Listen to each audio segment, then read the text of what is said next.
This young man merely reached out to touch a bronze mirror, and his hand accidentally passed through to the ancient past, 2,000 years ago. By unintentionally grabbing hold of a maid's body, the maid mistook it for a prank by the princess. When she turned around and saw an extra hand on the altar, she was so frightened that she fainted on the spot. When the young man withdrew his hand, he found that he had brought out a jade sculpture. He was puzzled and noticed a nearly burned piece of paper attached to the sculpture. The paper clearly contained a plea for food and water. At that moment, the young man realized that the bronze mirror was a magical artifact. Originally, this young man lived in poverty, earning only $3,000 a month. His girlfriend had left him for a wealthy heir, and together they had stolen his savings. Just as he was feeling down about this, a family heirloom suddenly floated up and released some ashes. In his panic, the young man fell into a lake. The next moment, a miracle occurred. The lake suddenly formed a huge whirlpool, and water continuously flowed into the mirror. The next day, when he woke up, he was shocked to find that the entire lake had dried up overnight. At the same time, in the royal palace of 2,000 years ago, water was flowing out of the bronze mirror, and the princess was overjoyed. She immediately called for eunuchs to fetch water, solving the kingdom's water shortage. The princess believed that the mirror was a divine gift, and she took out her dowry to offer it in prayer, hoping that the mirror would provide food to help them survive the famine. The kingdom had been besieged for months, and food was scarce. Without food, they would soon starve.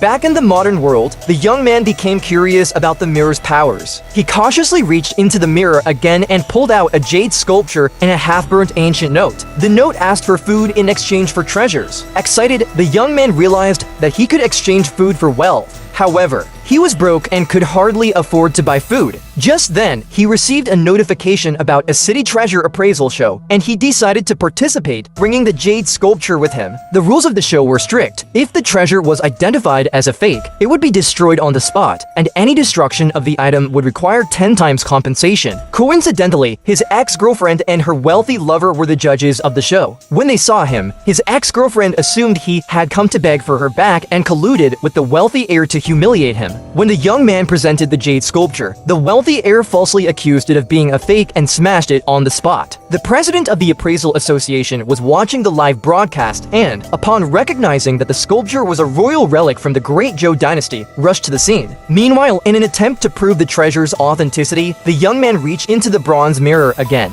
This time, he pulled out all the gold, silver, and jewels that the princess had offered. The princess was ecstatic over the mirror's miraculous powers and was completely unaware of the chaos happening at the scene. The wealthy heir continued smashing the treasures and openly mocked the young man. Just as he was about to smash the last jade hairpin, the association president arrived in time and stopped him.